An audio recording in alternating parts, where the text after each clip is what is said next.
अस्सलाम वालेकुम। Today we are starting carbohydrate metabolism. तो हमने फर्स्ट लेक्चर डिस्कस कर लिया था about the digestion and absorption of carbohydrates. Now we are discussing glycolysis. ठीक है, तो ग्लाइकोलिसिस क्या है? हम one of the oxidative pathways of glucose. हमारी बॉडी में जितना भी कार्बोहाइड्रेट आता है, most of if it is fructose, if it is mannose, whatever it is, most of it is converted directly और इनडायरेक्टली इनटू ग्लूकोज। ठीक है, और ग्लूकोज के हमारे पास ऑक्सीडेटिव पाथवेज हैं और रिडक्टिव पाथवेज हैं। तो जो मोस्ट कॉमन ऑक्सीडेटिव पाथवे है दैट इज़ ग्लाइकोलिसिस। तो आज हमने वो पढ़ना है। ग्लाइकोलिसिस में हमारा एंड प्रोडक्ट बनता है जो दैट इज़ पायरूवेट। ठीक है, पायरूवेट बनता है in presence of oxygen and in the presence of mitochondria in that particular cell. अगर जिस सेल में ग्लाइकोलिसिस हो रही है वहाँ ऑक्सीजन की कमी है या वहाँ माइटोकॉन्ड्रिया नहीं है तो रिएक्शन पायरूवेट पर स्टॉप नहीं होगा। रिएक्शन जो है वो एनएरोबिक ग्लाइकोलिसिस की तरफ चला जाएगा। ठीक है, अब ये क्या है? ग्लाइकोलिसिस की दो टाइप्स हैं, aerobic glycolysis which occurs in the presence of oxygen and in the presence of mitochondria in the cell, और सेकंड है एनारोबिक ग्लाइकोलिसिस जो हमारे पास इन दोनों चीज़ों की एब्सेंस में होती है। एनारोबिक ग्लाइकोलिसिस में जो ग्लाइकोलिसिस के जो 10 स्टेप्स होते हैं उनके अंदर जो भी NADH बनता है उसको हम यूज़ करके जो पायरूवेट बनता है उसको कन्वर्ट कर देते हैं लैक्टिक एसिड में और इथेनॉल में और वाटर के अंदर और कार्बन डाइऑक्साइड के अंदर, और डिपेंडिंग ऑन द ऑर्गेनिज्म। ठीक है, तो वो होती है एनारोबिक ग्लाइकोलिसिस। और जो एरोबिक ग्लाइकोलिसिस होती है वो एरोबिक टिश्यूज़ में होती है, माइटोकॉन्ड्रिया वाले टिश्यूज़ में होती है, और उसमें जो है आगे से फिर पायरूवेट एंड प्रोडक्ट होता है और फिर वो पायरूवेट की कार्बोक्सिलेशन होती है, एसिटाइल कोई बनता है और फिर वो TCA साइकिल में चला जाता है। ठीक है, तो this is about the introduction of glycolysis. To carry out glycolysis, we must have glucose in the cell. So this glucose must come from outside the cell. तो जिस तरह से वो ग्लूकोज एंटर होती है सेल के अंदर, that is the topic of glucose transport into sales.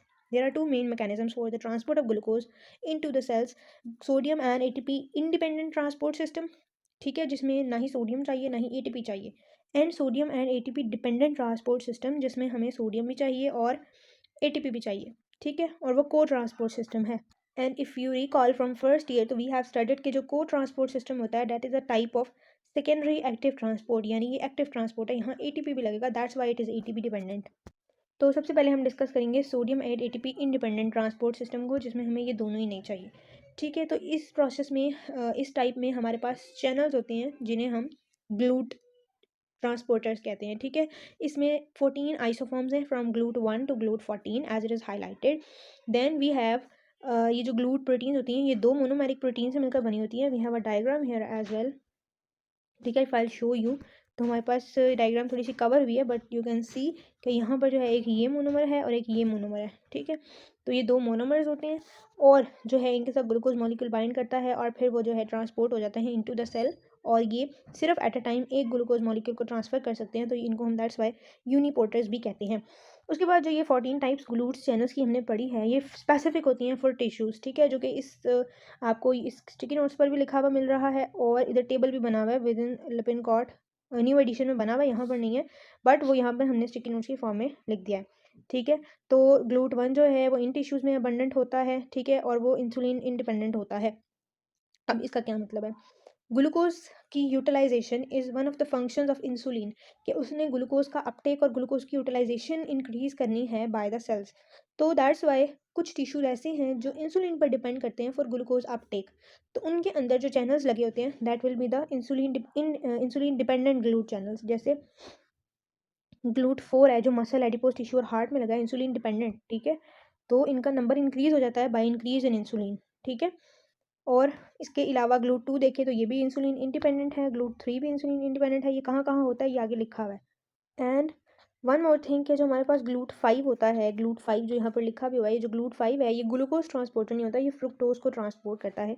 ये वाइवा में MCQ में आ सकते हैं चैनल्स, उनकी लोकेशन, और if it is insulin dependent और इंडिपेंडेंट तो ये आपको पता होना चाहिए। ठीक है, उसके बाद हमारे पास है जी, एक तो ये टिश्यू स्पेसिफिसिटी इनकी हो गई, we have discussed. Specialize function ये है कि ये जो ट्रांसपोर्टर्स हैं एक तो ये एक ही ग्लूकोज मॉलिक्यूल को ट्रांसपोर्ट कर सकते हैं, नंबर 2 ये from high concentration to low concentration ही कर सकते हैं, यानी they are undergoing facilitated diffusion. यहाँ पर हम लो कंसनट्रेशन से हाई में नहीं जा सकते।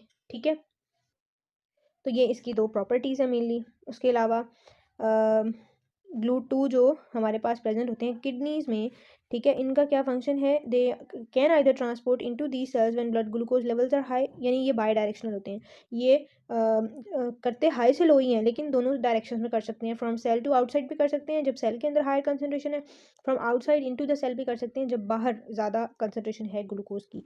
ठीक है, तो ये हमारे पास ये ग्लूट्स हो गए। Now we have sodium and ATP dependent cotransport system, जो सोडियम के साथ अलोंग द सिंगल चैनल जो सोडियम को भी ट्रांसपोर्ट कर रहा है, वहाँ से ग्लूकोज भी उसके साथ अंदर आ सकता है बाय द प्रोसेस ऑफ को ट्रांसपोर्ट। इसको हम कहते हैं को ट्रांसपोर्ट सिस्टम, और इसमें अगेंस्ट द कंसंट्रेशन ग्रेडियंट भी आ सकते हैं ग्लूकोज यानी लो टू हाई भी आ सकता है बाय यूटिलाइजिंग एटीपी। ठीक है, तो ये एटीपी डिपेंडेंट सिस्टम है। ये कहाँ कहाँ पाया जाता है, occurs in the epithelial cells of intestine, renal tubules, ताकि जो हमने एब्जॉर्प्शन करनी है, चाहे ल्यूमिन में कम हो ग्लूकोज की कंसंट्रेशन, हम उसको भी एब्जॉर्ब कर लें, that's why these channels are present. वरना अगर कम ग्लूकोज लें हम डाइट में, वो तो एब्जॉर्ब भी ना हो अगर वहाँ पर भी ग्लूट चैनल्स लगे हों। और कोरॉइड प्लेक्सिस में, choroid plexus part of the blood brain barrier also contains GLUT1, वहाँ पर GLUT1 भी होते हैं और sodium and ATP dependent cotransport system भी है। ठीक है, so that's all about the glucose transport.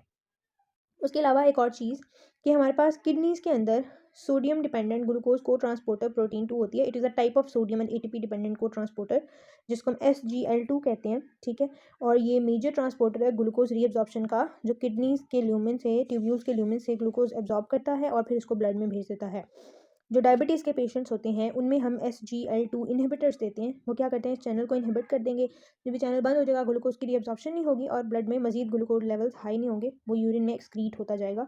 तो it is used in patients of type 2 diabetes who have hyperglycemia already in the blood. So now we are moving towards glycolysis reactions. ठीक है, अब हम glucose अंदर आ गया, अब glycolysis start होनी है, तो वो पढ़ते हैं कि उसमें क्या क्या होता है। Glycolysis also known as Embden Meyerhof Parnas pathway, EMP pathway भी इसको कहते हैं। Do not mix it with the HMP pathway. HMP pathway is something else, that is hexose monophosphate pathway. तो इसकी हमारे पास जो है वो 10 स्टेप्स होते हैं। 10 स्टेप्स में ये रिएक्शन हो रहा होता है। कई जगह पर ATP प्रोड्यूस होता है, किसी जगह पर यूज़ हो रहा है, किसी जगह पर NADH प्रोड्यूस हो रहा है। ठीक है, तो अभी हम पढ़ते हैं कि रिएक्शन में क्या क्या होता है। तो सबसे पहला स्टेप होता है ग्लूकोज सेल के अंदर आ गया। First step is the glucose phosphorylation. Phosphorylation हम क्यों करते हैं, to trap glucose into the cells. ठीक है, वरना ऐसा भी हो सकता है कि ग्लूकोज अंदर आ गया, अंदर उसकी ज़्यादा कंसनट्रेशन हुई तो वो वापस भी जा सकता है। ठीक है, तो उसको प्रिवेंट करने के लिए हम ग्लूकोज को फॉस्फोराइलेट करते हैं। फॉस्फोराइलेशन के लिए हमारे पास दो तरह के एंजाइम्स होते हैं, एक हेक्सोकाइनेज होते, हेक्सोकाइनेजेस ही हैं बट उनकी 4 टाइप्स हैं। ठीक है, जो हेक्सोकाइनेज 1 to 3 हैं उन्हें हम कहते हैं, उन्हें हम हेक्सोकाइनेज ही कहते हैं, जबकि जो हेक्सोकाइनेज 4 है स्पेसिफिकली उसे हम ग्लूकोकाइनेज कहते हैं। ठीक है, अभी हम इनको डिटेल से पढ़ते भी हैं। ये यहाँ पर आपको इनका डिफरेंस नज़र आ रहा है, ये आ जाता है पेपर में, SEQ में भी आ सकता है। पहले मैं आपको उसका कॉन्सेप्ट समझा दूंगी और फिर हम जो है वो इस डिफरेंस की तरफ जाएंगे। अच्छा, बॉडी में जितने भी टिश्यूज़ हैं वहाँ पर हेक्सोकाइनेजेस प्रेजेंट हैं। हेक्सोकाइनेजेस जब मैं बोलूँगी तो इसका यही मतलब है हेक्सोकाइनेज 1 to 3, और जब मैं ग्लूकोकाइनेज बोलूँगी उसका मतलब हेक्सोकाइनेज 4 है। ठीक है, ये बात आपने याद रखनी है। तो हमारी बॉडी में सब जगह हेक्सोकाइनेजेस प्रेजेंट हैं। हेक्सोकाइनेजेस 1 to 3 की बात कर रही हूँ मैं, except 2 places, liver and beta cells of pancreas. इन दो जगहों के अलावा हर जगह हेक्सोकाइनेज प्रेजेंट है। अब इन दो जगह पर क्यों नहीं है, बाकी सारी जगहों पर क्यों है, वो बात करते हैं। जो हेक्सोकाइनेज है, करनी दोनों ने ग्लूकोज की फॉस्फोराइलेशन है और ग्लूकोज को कन्वर्ट करना है ग्लूकोज 6 फॉस्फेट के अंदर। ठीक है, अब इनमें डिफरेंस क्या है, जो हेक्सोकाइनेज है हमारे पास, that has it has a very high affinity for glucose, it has a high Vmax, it has a low Km value. अब इन बातों का मतलब क्या है, जब इसकी एफिनिटी ग्लूकोज के लिए ज़्यादा होगी, इसका मतलब है कि ग्लूकोज थोड़ी कंसनट्रेशन में भी होगा तब भी ये ग्लूकोज को अपने साथ अटैच कर लेगा। ठीक है, तो एक ये बात होगी कि ये लो लेवल्स ऑफ ग्लूकोज में ब्लड में हाइपोग्लाइसीमिया भी हुआ हुआ है, तो थोड़ी कंसनट्रेशन ऑफ ग्लूकोज में भी ये टिश्यूज़ को ग्लूकोज प्रोवाइड कर देगा। ठीक है, और टिश्यूज़ में एनर्जी प्रोडक्शन हो सकेगी। ठीक है, लेकिन बीटा सेल्स ऑफ पेंक्रियास में और लिवर में इस क्यों नहीं होते, वो भी बात करते हैं। सेकेंड थिंग इज़ दैट कि जब लो कंसनट्रेशन ऑफ ग्लूकोज में भी ये सैचुरेटेड होगा, इसकी इतनी हाई एफिनिटी है, तो जो बाकी ग्लूकोज थोड़ी बहुत ब्लड में बच जाएगी वो दूसरे टिश्यूज़ के लिए प्रोवाइडेड होगी। ये सारी ग्लूकोज को जो है वो यूज़ नहीं कर सकता, क्योंकि ये लो लेवल्स ऑफ ग्लूकोज में ही सैचुरेट हो जाता है। Second thing is that, third thing is that कि चूँकि ये हमारे पास इसकी वेलोसिटी ज़्यादा है, ये ग्लूकोज को ट्रैप नहीं कर सकता। इसका मतलब है कि जब ग्लूकोज की कंसनट्रेशन बहुत हाई हो तब भी एक्टिव है, ग्लूकोज की कंसंट्रेशन लो हो तब भी एक्टिव है। ठीक है, सो बाकी सारे टिश्यूज़ में ये लगा होता है। On the other hand we have glucokinase. तो इनके अब डिफरेंस की मैं बात करूँ तो जो ग्लूकोकाइनेज है वो सिर्फ ग्लूकोज को तब फॉस्फोराइलेट करता है जब हमारी बॉडी में ग्लूकोज की बहुत ज़्यादा कंसंट्रेशन हो, लाइक आफ्टर अ मील और हाइपरग्लाइसीमिक कंडीशंस में। ठीक है, एक सर्टन वैल्यू से, नॉर्मल वैल्यू से ज़्यादा हो ग्लूकोज की कंसंट्रेशन, वो उसको तब फॉस्फोराइलेट करेगा। ठीक है, अब इसका फ़ायदा क्या है? बीटा सेल्स ऑफ पैंक्रियास में वो होता है, तो बीटा सेल्स ऑफ पैंक्रियास क्या सिक्रीट करते हैं? इंसुलिन सिक्रीट करते हैं। वो इंसुलिन कैसे सिक्रीट करते हैं? उनको कैसे पता चला ब्लड में ग्लूकोज ज़्यादा है? उनके पास होता है ग्लूकोकाइनेज। जो ग्लूकोकाइनेज है, जब ग्लूकोकाइनेज मैंने बताया एक्टिव होता है जब हाई कंसंट्रेशन होती है ग्लूकोज की। जब हमने खाना खाया, हाई कंसंट्रेशन ऑफ ग्लूकोज हुई ब्लड में, तो वो ग्लूकोकाइनेज एक्टिव हुआ, उसने ग्लूकोज की फॉस्फोराइलेशन की। ठीक है, उस ग्लूकोज की फॉस्फोराइलेशन के बाद कैस्केड स्टार्ट होता है, इंसुलिन को मैसेज जाता है, जो इंसुलिन वेसिकल्स होते हैं ना, उनको मैसेज जाता है। ठीक है, असल में ये प्रोसेस आपने एंडोक्राइनोलॉजी में पढ़ा होगा इंसुलिन रिलीज़ का, कि ग्लूकोज फॉस्फोराइलेट होता है, एनर्जी प्रोड्यूस होती है। जब एटीपी ज़्यादा होता है तो हमारे पास एटीपी डिपेंडेंट पोटाशियम चैनल्स होते हैं, वो ओपन हो जाते हैं, अंदर पॉजिटिविटी ज़्यादा हो जाती है। जब पॉजिटिविटी ज़्यादा होती है तो एक्शन पोटेंशियल जनरेट हो जाता है, उसकी वजह से कैल्शियम चैनल्स ओपन हो जाते हैं। जब कैल्शियम चैनल ओपन होते हैं तो वो कैल्शियम इन्फ्लक्स जो है इंसुलिन के जो अंदर वेसिकल्स पैक हुए हैं उनकी एक्सोसाइटोसिस करवाता है। That is the mechanism of insulin release. ठीक है, तो इस तरह से जब ग्लूकोज सिक्स फॉस्फेट बनता है हाई ब्लड कंसंट्रेशन में, तो इंसुलिन रिलीज हो रहा है। सेकेंडली, लिवर में इसका क्या फ़ायदा है कि लिवर के पास जब ग्लूकोज ज़्यादा आता है तब ग्लूकोकाइनेज ने उसको ग्लूकोज सिक्स फॉस्फेट में कन्वर्ट किया। लिवर वो वाहिद ऑर्गन है बॉडी का जिसमें सबसे ज़्यादा ऑप्शंस हैं for this high level of glucose to be used in multiple pathways. Liver glycogen synthesis भी कर सकता है, लिवर एचएमपी पाथवे भी कर सकता है, लिवर ग्लाइकोलिसिस भी कर सकता है। ठीक है, लिवर के पास मल्टीपल पाथवेज हैं टू यूज़ दिस ग्लूकोज, तो दैट्स वाई वहाँ पर भी ग्लूकोकाइनेज है, ताकि वो जो हाई ग्लूकोज आया है लिवर को पता चल जाए कि हाई ग्लूकोज है और लिवर उसको मल्टीपल पाथवेज में शंट कर दे। तो ये फ़ायदा होता है हमारे पास दो जगह पे, जहाँ पर ग्लूकोकाइनेज है और हेक्सोकाइनेज का ऑब्वियसली। और सेकंड बात कि ग्लूकोकाइनेज की लो एफिनिटी है, उसकी केम वैल्यू ज़्यादा है। लो एफिनिटी का यही फ़ायदा है कि वो हाई कंसंट्रेशन पर ग्लूकोज से बाइंड करता है। उसके बाद इसकी रेगुलेशन में लिखा हुआ है कि जो हेक्सोकाइनेज है, यानी हेक्सोकाइनेज मैंने आपको स्टार्ट में बता दिया, मैं इनको कह रही हूँ और इसको मैं ग्लूकोकाइनेज कह रही हूँ। जो हेक्सोकाइनेज है उसकी रेगुलेशन होती है ग्लूकोज सिक्स फॉस्फेट की कंसंट्रेशन से। मैंने आपको पहले बताया कि जैसे ही ग्लूकोज सिक्स फॉस्फेट बन जाएंगे ज़रूरत से ज़्यादा, तो वो इनहिबिट हो जाएगा हेक्सोकाइनेज, और जब वो इनहिबिट हो जाएगा तो हाइपोग्लाइसीमिक कंडीशंस में वो मजीद ग्लूकोज टेकअप नहीं कर सकता और वो ग्लूकोज अवेलेबल होगी for other tissues to be used. ठीक है, जबकि ग्लूकोकाइनेज की ऐसी इनहिबिशन नहीं है, वो ग्लूकोज सिक्स फॉस्फेट से इनहिबिट नहीं होता। दैट्स वाई जो हायर कंसंट्रेशन ऑफ ग्लूकोज में ग्लूकोकाइनेज एक्टिव है, ताकि वो ज़्यादा से ज़्यादा ग्लूकोज को कन्वर्ट करे और ज़्यादा से ज़्यादा इंसुलिन रिलीज हो और ज़्यादा से ज़्यादा ग्लूकोज लिवर के अंदर मल्टीपल पाथवेज में जाए। ताकि उसकी इनहिबिशन तो अगर हमने कर दी तो हमें फ़ायदा ही नहीं है उस चैनल उस एंजाइम का वहाँ पर। ठीक है, सो दैट्स वाई उसकी इनहिबिशन होती है ग्लूकोज फ्रुक्टोज सिक्स फॉस्फेट से। ठीक है, नेक्स्ट पेज में अगर हम आए तो यहाँ पर बताया गया है कि ये देखें, increase level of glucose in blood. तो ग्लूकोज की हेपेटोसाइट में ग्लूकोज का लेवल ज़्यादा हुआ ड्यू टू GLUT2। उसके बाद जब ये लेवल ज़्यादा होता है तो ग्लूकोज सिक्स फॉस्फेट बनता है। ग्लूकोज सिक्स फॉस्फेट बनने के बाद बनता है फ्रुक्टोज सिक्स फॉस्फेट। ग्लाइकोलिसिस का सेकंड स्टेप ये है, fructose six phosphate which is isomer of glucose six phosphate. ये जो ग्लूकोकाइनेज है ये इनहिबिट होता है by this fructose six phosphate.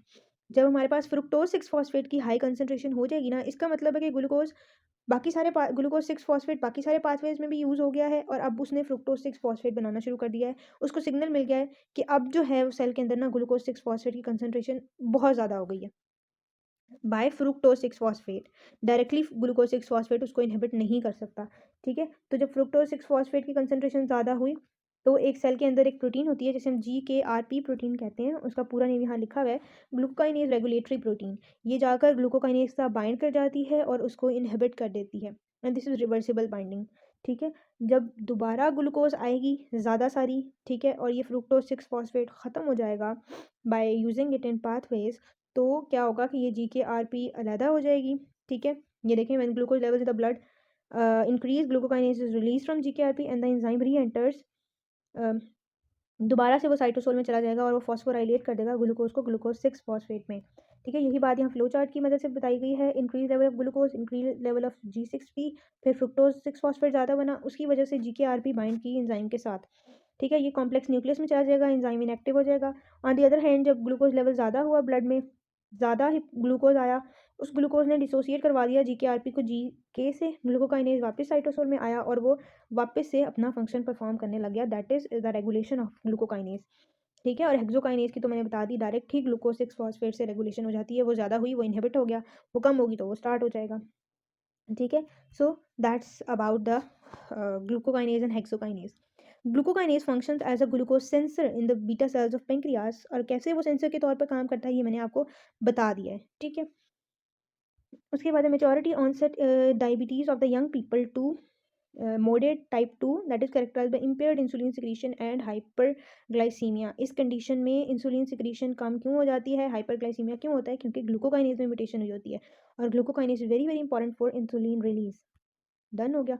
उसके बाद हम ये डिफरेंस पढ़ लेते हैं हेक्सोकाइनेज और ग्लूकोकाइनेज का। It is found in most tissues, it is found in just 2 tissues, liver and beta cells of pancreas.